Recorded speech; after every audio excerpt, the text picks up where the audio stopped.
नमस्कार मित्रों, मैं विकास शाक्य एक बार फिर से आप सबका स्वागत करता हूं अपने चैनल पर। और आज हम डिस्कस करने जा रहे हैं मुंडक उपनिषद के द्वितीय मुंडक के दूसरे खंड के बाकी बचे हुए 7 श्लोक, 7 स्टैंजास।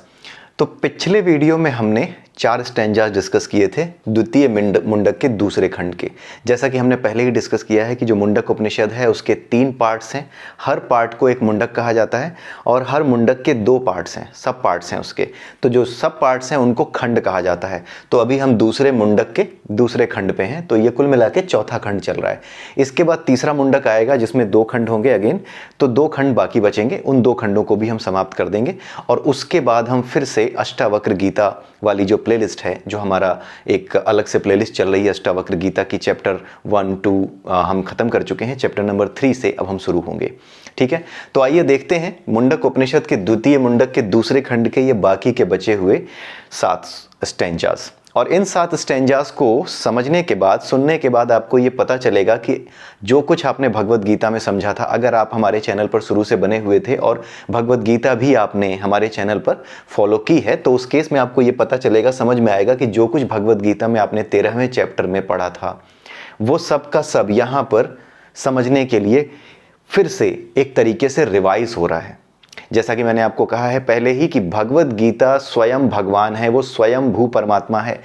वहाँ पर जो कुछ भी लिख दिया गया है, वहाँ पर जो कुछ भी आपको मिलता है भगवत गीता में, वही चीज़ें बार बार घुमा फिरा करके बड़े बड़े शास्त्रों में, वेदों में, पुराणों में उसी पर्पज़ को पाने के लिए जो कि भगवत गीता में स्पष्ट किया गया है, उसी के लिए ही सारे वेद, पुराण, सारे उपनिषद लिखे गए हैं। बार बार एक ही चीज़ को तरह तरह से समझाने के लिए तरह तरह से उसकी व्याख्या की गई है।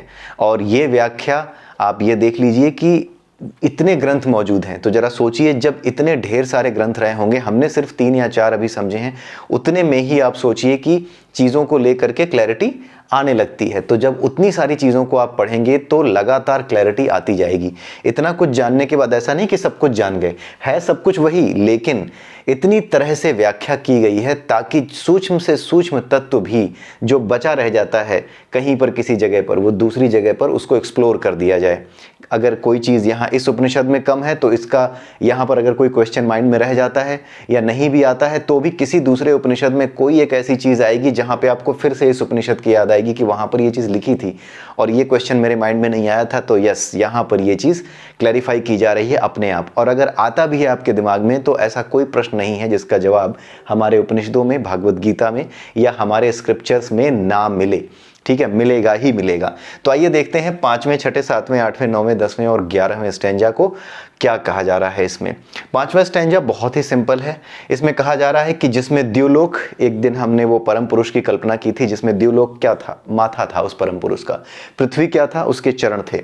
ठीक है, उनके जो परम पुरुष हैं, जो परब्रह्म है, परमात्मा है, अक्षर ब्रह्म जिसको कहा जाता है, ये अंतरिक्ष, ये जो फैला हुआ है, यही पूरा का पूरा उनका हृदय है। संपूर्ण प्राणों के सहित मन, ये सब जिसमें स्थित है, ये उन्हीं में तो स्थित है, उन्होंने ही तो ये सब बनाया है और उसी में ये स्थित है।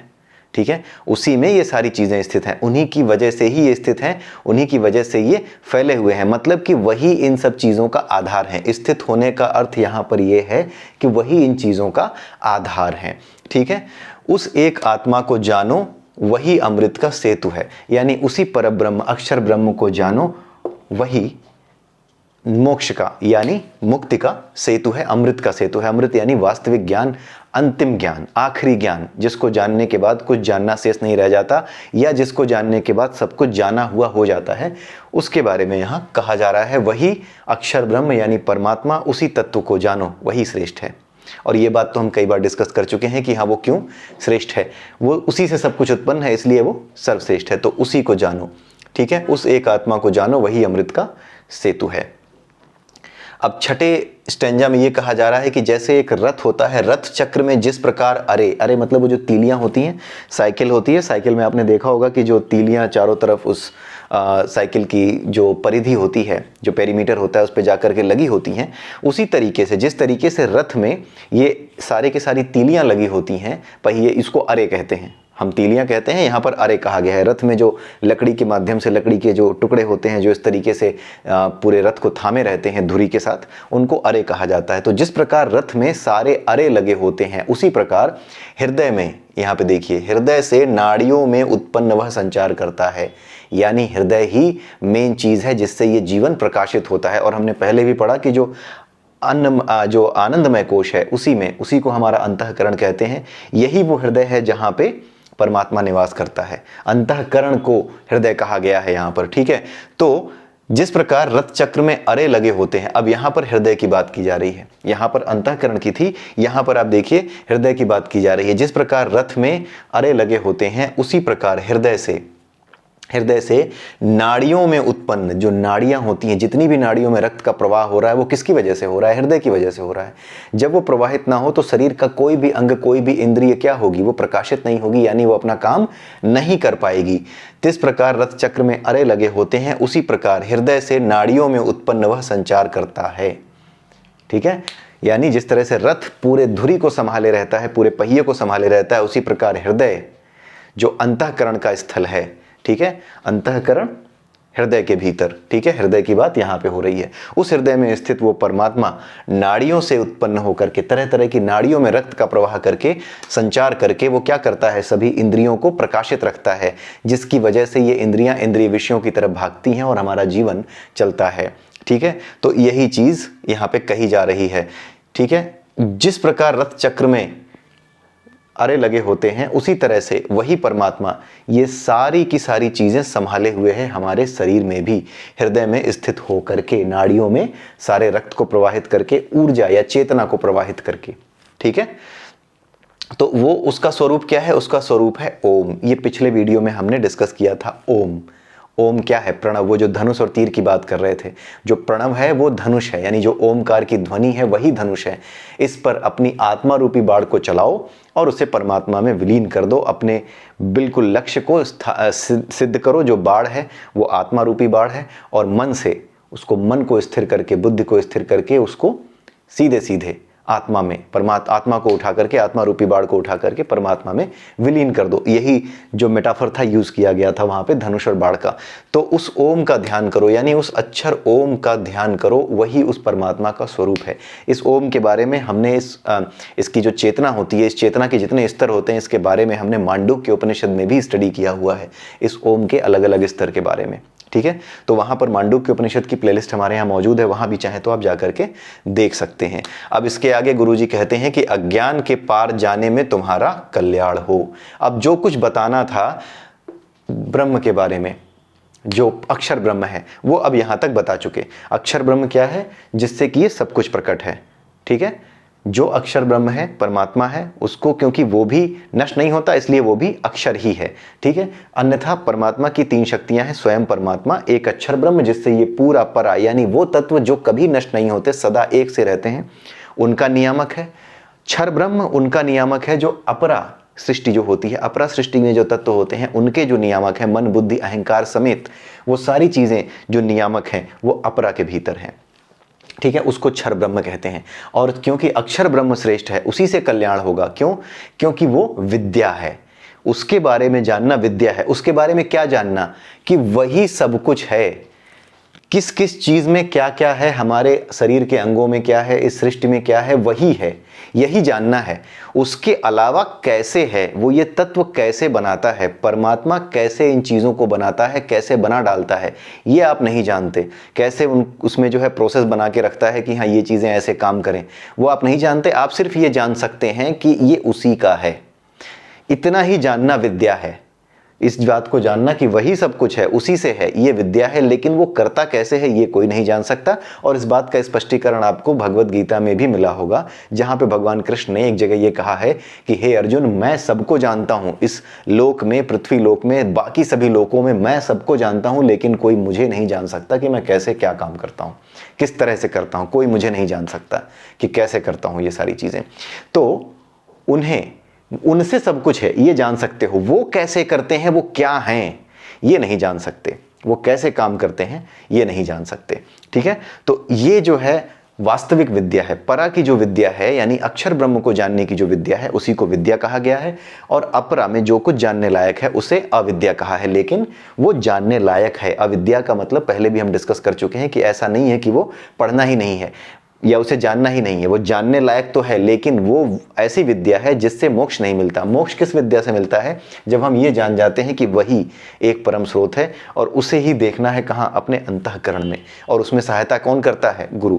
तो यही है, तो वही विद्या जो कि परमात्मा का साक्षात्कार कराए, मोक्ष दिलाए। परमात्मा से साक्षात्कार ही मोक्ष है, या फिर ये कह लीजिए कि स्वयं से मुलाकात ही मोक्ष है, क्योंकि स्वयं आप उसी परमात्मा के अंश हो। जब आप स्वयं से मुलाकात कर लोगे, अपनी आत्मा को जान जाओगे, अपनी चेतना को जान जाओगे, तो वो चेतना जिससे निकल रही है उसे भी जान जाओगे, क्योंकि वो वही तत्व है, बस वो पूरे संसार में व्याप्त है और आप व्यक्तिगत हो। आप अणु हो, वो विभु है, वो चारों तरफ व्याप्त है। आप अणु हो, आप छोटे रूप में एक शरीर के भीतर हृदय में स्थित हो, जो आत्मा है। ठीक है, आपका वास्तविक स्वरूप आत्मा है, आप शरीर नहीं हो। ये चीज समझाई जाती है हमारे शास्त्रों में, यही चीज बताई जाती है, यही सत्य है।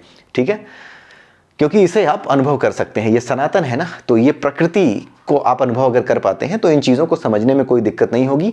कहीं कोई ऐसी चीज़ नहीं है जो कि आपको ये लगे कि यार ये क्या लिख दिया है। नहीं, ये सारी चीज़ें वो हैं जो आप अनुभव के अंदर ला सकते हो। इसीलिए ये ज्ञान वास्तविक ज्ञान है जो अनुभव में सीधा उतरता है। बस बुद्धि सात्विक होनी चाहिए, बुद्धि बेवकूफ़ों वाली, नास्तिकों, फर्जी नास्तिकों वाली नहीं होनी चाहिए। ठीक है, अब यहाँ पे 7वें स्टेंजा में आप देखिए क्या कहा जा रहा है। 7वें स्टेंजा में वही बात कही जा रही है जो भगवत गीता के श्लोकों को डिस्कस करते समय हम हर बार डिस्कस किया करते थे कि शरीर के 5 कोश हैं। उसी की बात की जा रही है कि वह हृदय को आश्रित करके अन्नमय कोश में स्थित है। यानी ये जो बाहर का कोश है ये अन्नमय कोश है। इस अन्नमय कोश में वो स्थित है हृदय को आश्रित करके। लिखा है ना, हृदय को आश्रित करके। हृदय क्या? अंतःकरण।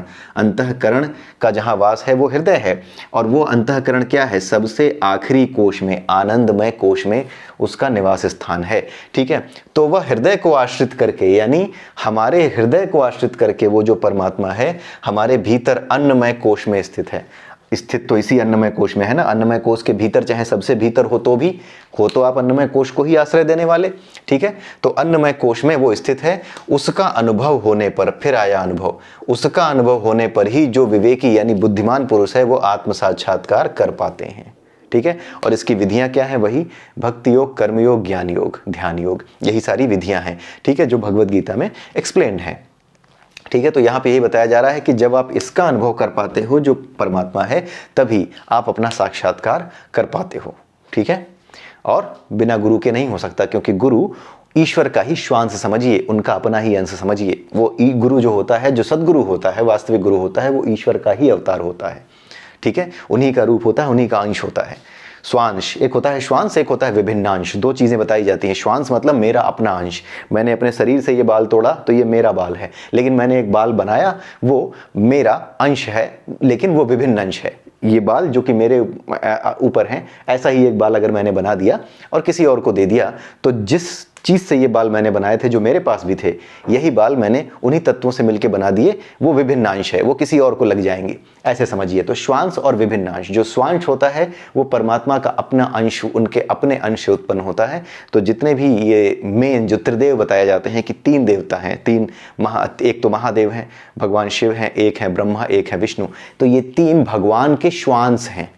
ये स्वयं भगवान ही है। जैसे मेरा हाथ भी विकास ही है। ठीक है, ये विकास का हाथ है, ये पैर विकास के पैर हैं। उसी तरीके से परमात्मा का ही अंश होने के कारण, श्वांश होने के कारण, चाहे वो ब्रह्मा हो, चाहे वो विष्णु हो, चाहे वो महेश हो, ये तीनों ही भगवान हैं। स्वयं ही ये भगवान है। लोग कहते हैं कभी तुम इसको भगवान कहते हो, कभी उसको कहते हो, कभी उसको कहते हो। असल में ये तीनों, इस फिलॉसफी को जो ढंग से समझे उसकी बात है। इसको समझना इतना आसान भी नहीं है। जो अविश्वासी है ना, वो हमेशा खटपट करके उल्टा सीधा ही समझ के आपके सामने आएंगे।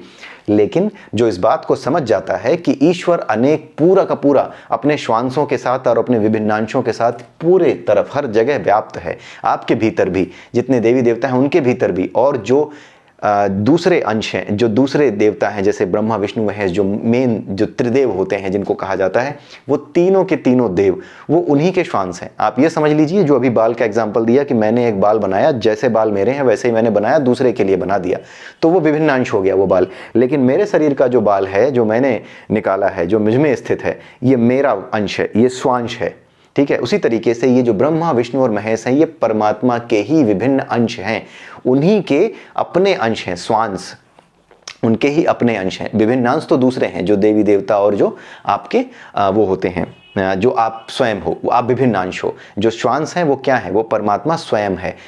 मान लीजिए कि मेरे हाथ, जैसे मान लीजिए कि कोई अगर परमात्मा है, एक शरीर की कल्पना करें, तो उस शरीर में हाथ आप मान सकते हैं शिव हो गया, शिव हो गए, और आप जो चेहरा हो गया, अगर आपने उसे ब्रह्मा कह दिया, तो कुछ इस तरह का कॉन्सेप्ट है कि वो श्वांश हैं, परमात्मा के ही अपने अंश हैं, उन्हीं का जो उसी परम पुरुष की जो बॉडी है उन्हीं का अंश है, वो श्वांश कहलाते हैं। तो ये श्वांश होने के कारण, जैसे मेरा हाथ विकास का ही हाथ है, उसी तरीके से ब्रह्मा विष्णु महेश, इन तीनों को भी भगवान ही कहा जाता है। ये तीनों भी परमात्मा के ही अंशवांश होने के कारण ये तीनों भी भगवान ही है, परमात्मा ही है। इसीलिए भगवान शंकर, भगवान ब्रह्मा, भगवान विष्णु, ये भगवान भगवान करके कहे जाते हैं, लेकिन ये हैं एक ही भगवान, यानी एक ही परम तत्व के विस्तार।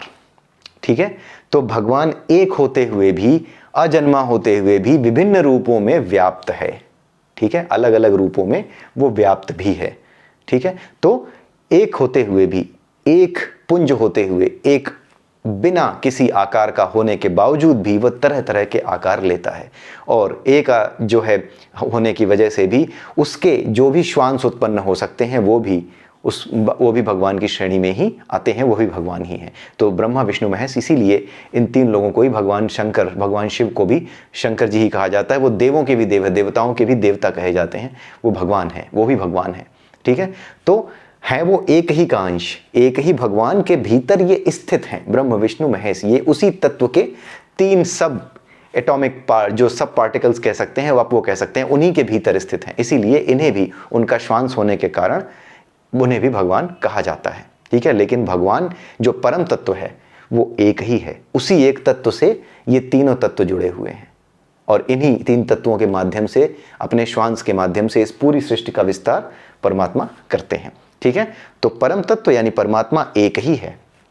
ठीक है, लेकिन श्वांश हैं उनके, जो कुछ उनके श्वांश हैं वो भी भगवान हो गए। जैसे मेरा शरीर विकास का शरीर, विकास के हाथ, उसी तरीके से परमात्मा के भी हाथ पैर भगवान विष्णु, भगवान शंकर और भगवान ब्रह्मा हो गए, क्योंकि वो भगवान के ही अलग अलग अंग हो गए। ठीक है, उसी एक तत्व के, जिसे परमात्मा कहते हैं, उसी तत्व के सब पार्टिकल्स या उसी तत्व के अंश हो गए। कंप्लीट, यानी उसका जो कंप्लीट फॉर्मेशन है उन तत्वों के बिना नहीं है। ठीक है, वो उन तत्वों को रखते ही रखते हैं, इसलिए वो तत्व भी भगवान कहे जाते हैं। ठीक है, तो यहाँ पर वही चीज़ बताई गई है कि उसका अनुभव होने पर, जो कि जो आनंदमय कोश है उसमें स्थित होने के कारण ही विवेकी पुरुष उसका आत्म साक्षात्कार करते हैं। ठीक है, तो अब देखते हैं 8वां, उस परावर का साक्षात्कार होने पर हृदय ग्रंथि टूट जाती है, संशय नष्ट हो जाते हैं और कर्म क्षीण हो जाते हैं। परावर का मतलब होता है कार्य कारण। हर कार्य का जो कारण है उस परावर वही है।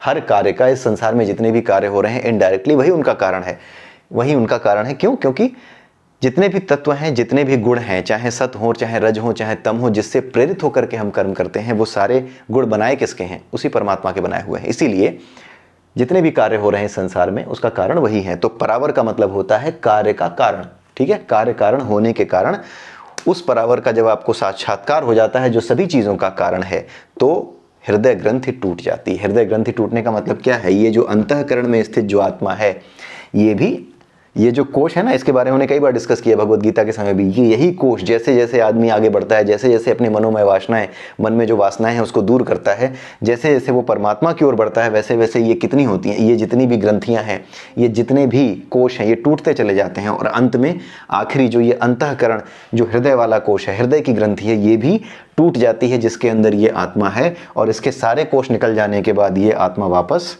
फ्री हो जाती है। और जब ये फ्री हो जाती है तो ये परमात्मा में विलीन हो जाती है।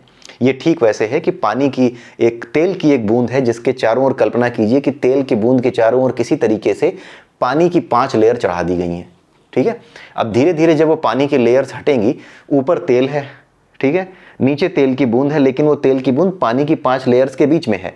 तो ये पानी की 5 लेयर्स के बीच में होने के कारण ये तेल की बूंद अगर ये फ्री होती तो उसी तेल में जाके मिलती, लेकिन इस तेल की बूंद को 5 पानी की लेयर्स ने पकड़ रखा है। ऐसे कल्पना कीजिए, जैसे ही ये सारी चीजें टूटेंगी वैसे ही क्या होगा, ये जो अंदर तेल की बूंद है ये पानी की सारी लेयर टूटने के बाद अपने आप फटाक से ऊपर की ओर भागेगी और उसी तेल में यानी उसी परमात्मा में मिल जाएगी। तो ऐसे करके आप इसको समझिए कि किस प्रकार से हृदय ग्रंथि टूटती है और किस प्रकार से वो जाकर के परमात्मा में जो हमारे भीतर आत्मा है वो जाकर मिल जाती है।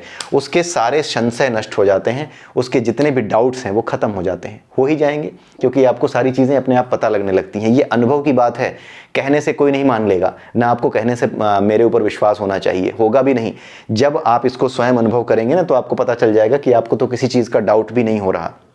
यहां तक ऐसा होगा कि आप आने वाले समय में जो घटनाएं होने वाली हैं उनको भी भांप लेंगे, उसका भी अंदाजा आपको होने लगता है कि ऐसा होगा। दूरदर्शिता जिसको कहते हैं वो बहुत ही एक्सट्रीम लेवल पे चली जाती है, ठीक है।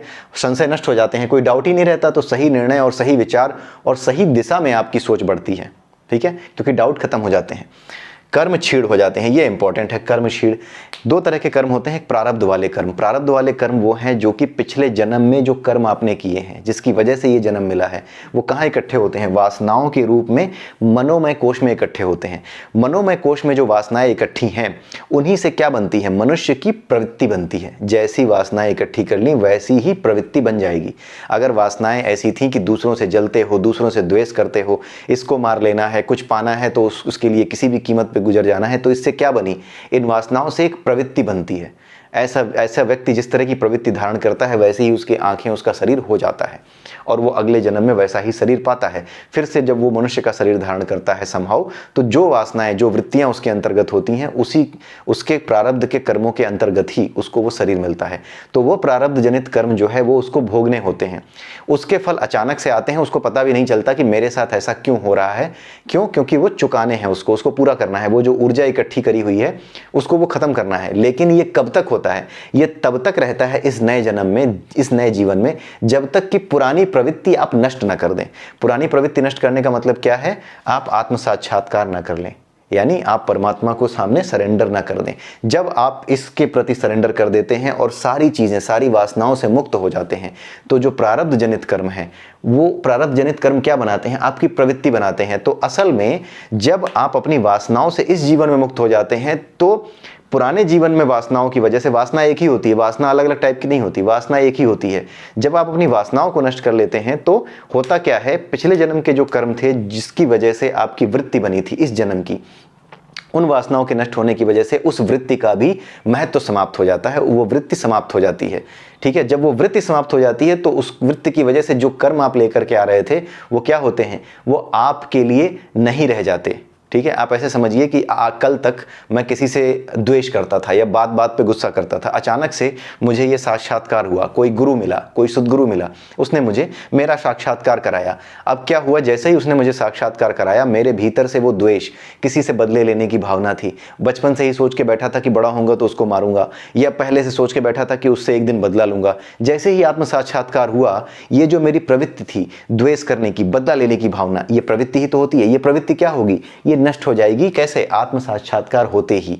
ठीक है, उसके बाद जिससे मैं बदला लेना चाहता था, अब उसको अपने आप हृदय से शांत होकर के माफ कर दूंगा। तो जो कर्म थे मेरे ना जलने वाले, जो पुराने कर्म किए थे, उससे जलन रखी या उसके प्रति दूसरी तरह की भावना रखी या बदले की भावना रखी, उसकी वजह से जो मुझे तकलीफ होती थी, दिन रात जो मैं जलता रहता था कि हाँ एक दिन आएगा मैं उसको दिखाऊंगा, तो ये क्या करता है, ये जो भावना होती है आपको तकलीफ देती है। यही कर्म का फल है। जो आपको तकलीफ हो रही है ना, बिना कुछ कहे, बिना कुछ किए, उसके सामने ना होते हुए भी आप उसके बारे में सोच के परेशान हो रहे हो, ये आपके कर्मों का फल है। ठीक है, तो ये क्या होगा, ये जैसे ही हो जाएगा, आपकी वासना से मुक्ति हो जाएगी आत्म साक्षात्कार होते ही। आत्म साक्षात्कार का एक ही मतलब होता है कि पहले आप अपनी वासनाओं से मुक्त हो जाते हो। मनोमय कोश में जितनी वासनाएं हैं वो खाली हो जाती हैं, वो उनसे मनोमय कोश खाली हो जाता है। इसी को वासना से मुक्ति कहा जाता है और यहीं से आत्म साक्षात्कार का रास्ता खुलता है। तो आत्म साक्षात्कार की शर्त यही है, या कह लीजिए कि ये शर्त भी है और ये कह सकते हैं कि आत्म साक्षात्कार होते ही ये समाप्त हो जाता है, यानी ये कंप्लीट शर्त है। या तो आत्म साक्षात्कार होगा तो ये खत्म हो जाएगी, या ये खत्म कर दोगे तो आत्म साक्षात्कार हो जाएगा। अगर ये खत्म करके आत्म साक्षात्कार की ओर आते हो अगर वासनाओं को, ध्यान से सुनिए, बड़ा इंपॉर्टेंट, बड़ा ही मजेदार सा कॉन्सेप्ट है। अगर इन वासनाओं को खत्म करके अगर आत्म साक्षात्कार की ओर आते हो तो ये ज्ञान योग है। और अगर आत्म साक्षात्कार करके, अपने प्रभु को जान करके आपके मन से वासनाएं जब गायब होती हैं तो इसको भक्ति कहते हैं। तो ये ज्ञान और भक्ति का अंतर है। इधर से आ रहे हो तो ज्ञान है, और इधर से इधर की ओर जाओगे, सफाई होगी, तो वो भक्ति का रास्ता है, और उस भक्ति के रास्ते से ये वासनाओं की सफाई होगी। लेकिन वासनाओं की सफाई हमेशा होगी। तो जब वासनाओं की सफाई होगी तो कर्मों से जनित जो प्रवृत्ति थी वो प्रवृत्ति भी क्या होगी, नष्ट हो जाएगी। जैसे ही वो प्रवृत्ति नष्ट होती है तो प्रारब्ध जनित कर्म क्या होते हैं, वो भी किसमें विलीन हो जाते हैं, वो भी नष्ट हो जाते हैं। नष्ट होने का मतलब क्या है, वो अपरा में जो ब्रह्म है वही ब्रह्म, उसी ब्रह्म का विस्तार है, अपरा में भी परा में भी। तो वो जितने भी कर्म है वो वापस आप किसमें समर्पित कर देते हो, ब्रह्म में ही समर्पित कर देते हो। यानी आपके जो कर्म है वो ब्रह्म में ही विलीन हो जाते हैं। क्योंकि अब आपने क्या कर दिया, आपने उन कर्मों को छोड़ दिया। बदले लेने की भावना थी, प्लान किए बैठे थे, अब वो नहीं आ रही। तो वो कर्म, जो प्रवृत्ति थी, उस प्रवृत्ति से जनित जो कर्म था, जो वासना थी, वो नष्ट हुई। तो जो कर्म आप करने जा रहे थे वो भी छोड़ दिया, और जो कर्म आपने किए होंगे वो भी क्या हो गए, उस वृत्ति के नष्ट होने से अब आपकी उन्नति का रास्ता खुल गया है। ठीक है, उन्नति का रास्ता खुलने की वजह से आपको फिर से उन कर्मों का जो आपने पहले, उस ऊर्जा का जो आपने पहले इकट्ठी कर रखी थी, जिसको प्रारब्ध जनित कर्म करते हैं, वो आपके हिस्से नहीं आती। वो फिर अपरा में ब्रह्म के हिस्से चली जाती है, वो ब्रह्म में विलीन हो जाती है, क्योंकि पुरानी वृत्ति के अनुसार वो वहां विलीन हो जाती है। अब जो नई वृत्ति होती है, जो इस जन्म में कर्म किए हैं, जो अभी कर रहे थे, जो अभी तक हमने इकट्ठे किए थे, अब क्योंकि ये शरीर है तो इस शरीर के होने के कारण क्या है, मुझसे जुड़े लोग भी हैं, किसी के साथ बुरा किया होगा, किसी के साथ कुछ भला किया होगा, किसी को मैंने धमकी दी होगी या किसी को भला बुरा कहा होगा। तो होगा क्या कि ये शरीर होने के कारण इसकी तरफ वो कर्म लौट करके आते हैं, क्योंकि ये शरीर तो आप रखते हो। तो किसी दिन कोई आएगा सामने जिसके साथ आपने भला बुरा कहा होगा या भला बुरा किया होगा, वो आपको उल्टा सीधा कह करके जाएगा, तकलीफ दे करके जाएगा। हो सकता है आपको एक नई मुसीबत में डाल दे, हो सकता है आपको बदनामी सहनी पड़े। ये सब होता है। जब आप आत्म साक्षात्कार की ओर जाएंगे ना, तो ये सब मिलता है। अपने लोगों से भी तकलीफ मिलती है, जीवन एकदम ऐसा दूभर हो जाता है। कभी कुछ हो जाएगा, कभी गाड़ी में आग लग गई, तो कभी घर में आग लग गई, तो कभी कुछ हो गया, कभी जो है एक्सीडेंट हो गया, कुछ ना कुछ आपके सामने आता रहेगा। क्यों?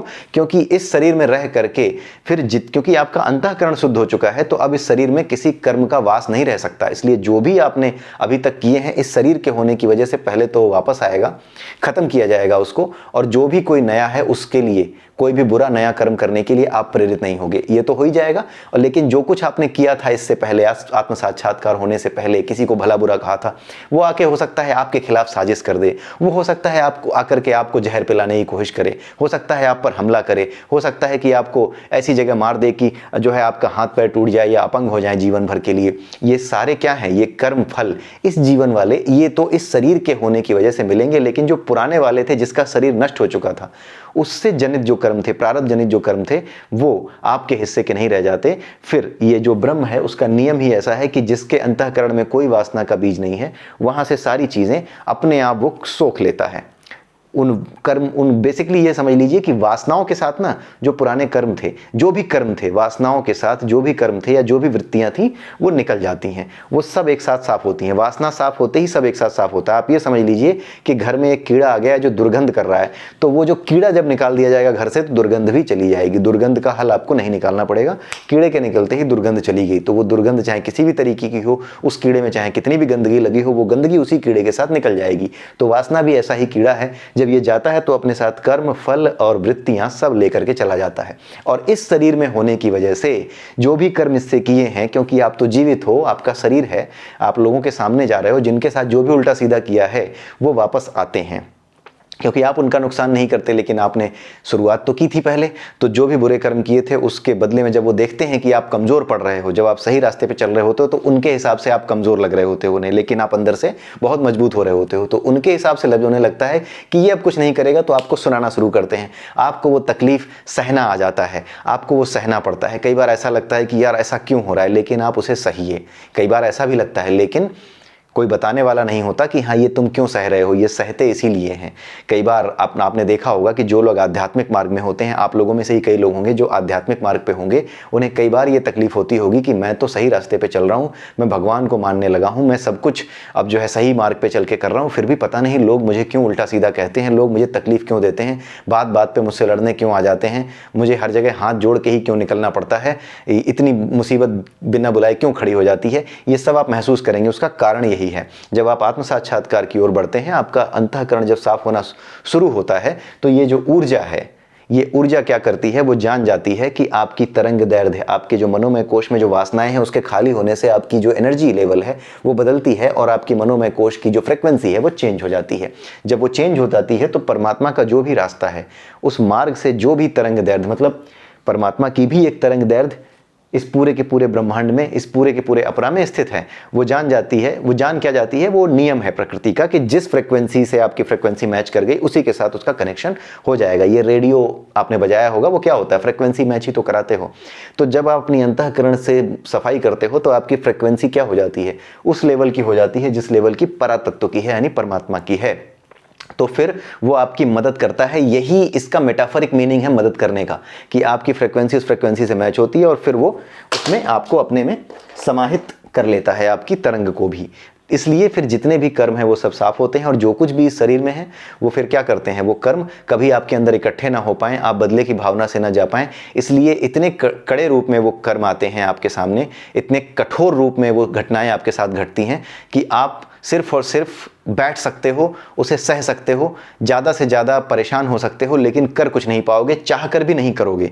पहले हो सकता है कि सामने वाला जब आपको परेशान करता था तो उसको मार के चले आओ, लेकिन अब आप वो नहीं करोगे। आपका मन अंदर से उसे माफ़ कर देगा, लेकिन उन तकलीफ़ों से गुजरते रहोगे और शिकायत अपने मन में हो सकता है कई बार करते रहो कि यार मैं कर कितना अच्छा रहा हूँ, मैं भगवान की तरफ जा रहा हूँ, फिर भी भगवान पता नहीं क्या कर रहे हैं। लेकिन ऐसा नहीं है, ये उनकी कृपा है, दुख उनकी कृपा है। इस मामले में ये जो दुख है ना, वो उनकी कृपा है। आपने एक मूवी देखी होगी गाइड, उसमें ये साफ कहा गया था कि दुख वो अमृत है जिससे पाप धुलते हैं, ठीक है, अंतःकरण धुलता है। उसका यही मतलब है। बड़े ही, जिसने भी लिखी है वो मूवी, वो क्लास है, बिल्कुल अलग क्लासिक मूवी है। आप उस मूवी को जरूर देखिए, जिसका नाम गाइड है, देवानंद साहब की मूवी है, आप जरूर देखिए उस मूवी को, ठीक है। तो 8वें को हमने देख लिया, 9वां देखते हैं। वह निर्मल है, कलाहीन है। कलाहीन मतलब उसकी कोई कलाएं नहीं हैं। जैसे कहा जाता है भगवान कृष्ण की 16 कलाएं थीं, जो कल की आएंगे उनकी 64 कलाएं होंगी, जो भगवान राम थे उनके पास 12 कलाएं थीं। तो ये जो कलाएं हैं ये धारण करते हैं, क्योंकि वो एक शरीर धारण करते हैं, क्योंकि उन्हें शरीर धारण करने के बाद इस अपरा में, पृथ्वी पर पैदा होने के बाद कर्म करना होता है। इसलिए जो कलाएं आवश्यक हैं मनुष्यों को संतुलित करने के लिए, वो बेसिकली कलाएं औजार हैं उनके लिए। उन कलाओं के साथ एक शरीर में वो उत्पन्न होते हैं, उसी को ईश्वर का अंशावतार कहा जाता है या ईश्वर का अवतार कहा जाता है, ठीक है।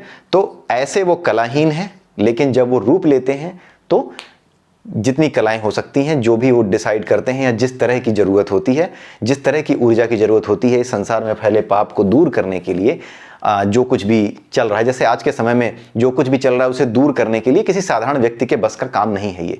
महाभारत के समय में भगवान कृष्ण जब बैठे थे तो आपने देखा होगा कि तीर धनुष वही ब्रह्मास्त्र अर्जुन के पास भी है, वही ब्रह्मास्त्र दूसरे साइड है। लेकिन आज के समय में अगर आप देखें तो कोई देश बहुत कमज़ोर है, कोई देश बहुत ताकतवर है। कोई देश जो बहुत ताकतवर है अगर उसकी नीयत खराब हुई तो, और जो देश कमज़ोर है जिसकी नीयत सही हुई, वहाँ बेचारे निरीह प्राणी रह रहे हैं जो किसी का बुरा नहीं चाहते, तो तब तो अधर्म ही जीतेगा। तो इस तरह के अधर्म को हराने के लिए आप समझ सकते हैं कि जो कलाएं चाहिए वो अधिक चाहिए, संपूर्ण कलाएं चाहिए, क्योंकि संपूर्ण अधर्म जो होता है वो कलयुग में होता है। इसीलिए ये कहा गया कि जो भगवान कल की हैं वो 64 कलाओं के साथ आएंगे, जो अवतार होगा उसके बारे में ये कहा जाता है, ठीक है।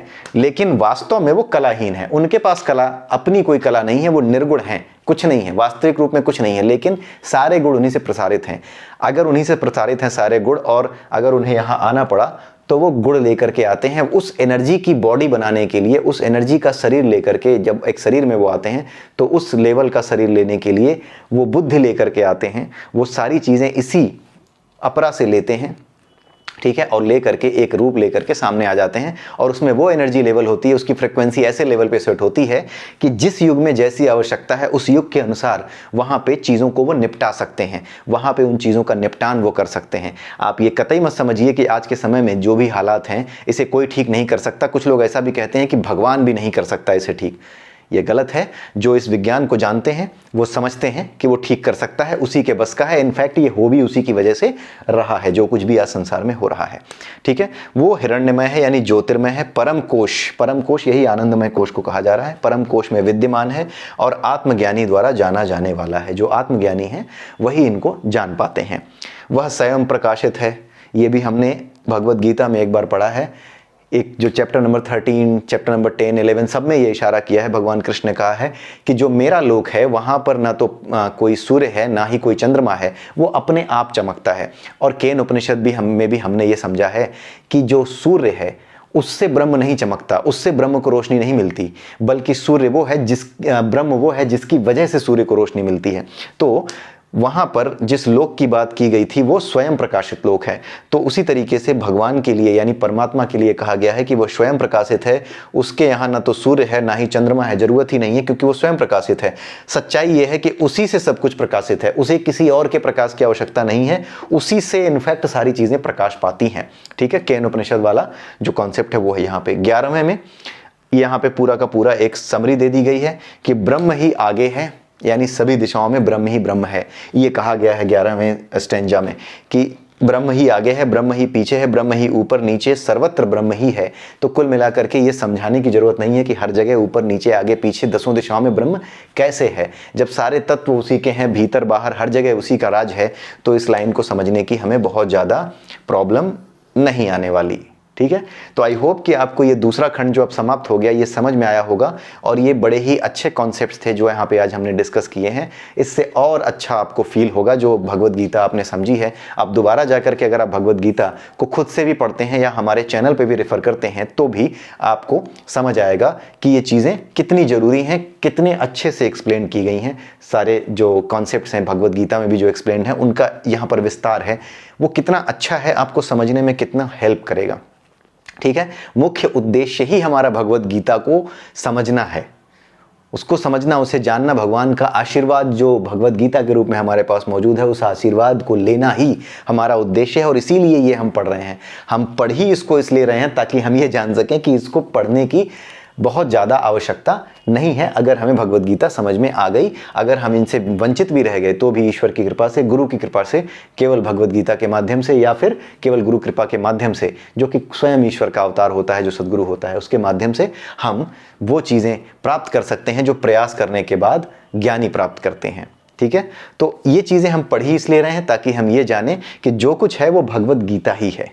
ठीक है, यहाँ पर भी वही है जो भगवद गीता में है, बस इतनी सी बात है। ठीक है, तो अगले वीडियो में हम तीसरे मुंडक के तीसरे जो पहला खंड है उसको देखेंगे। तो तीसरे मुंडक पे हम पहुँच जाएंगे और वो मुंडक थोड़ा छोटा है, वो ईजिली कोशिश ये करूँगा कि एक ही वीडियो में वो कवर कर दिया जाए। ठीक है, तो आज का वीडियो यहीं समाप्त करते हैं, अगले वीडियो में फिर मिलते हैं। तब तक के लिए जय श्री राम, जय श्री राधे, जय श्री कृष्ण।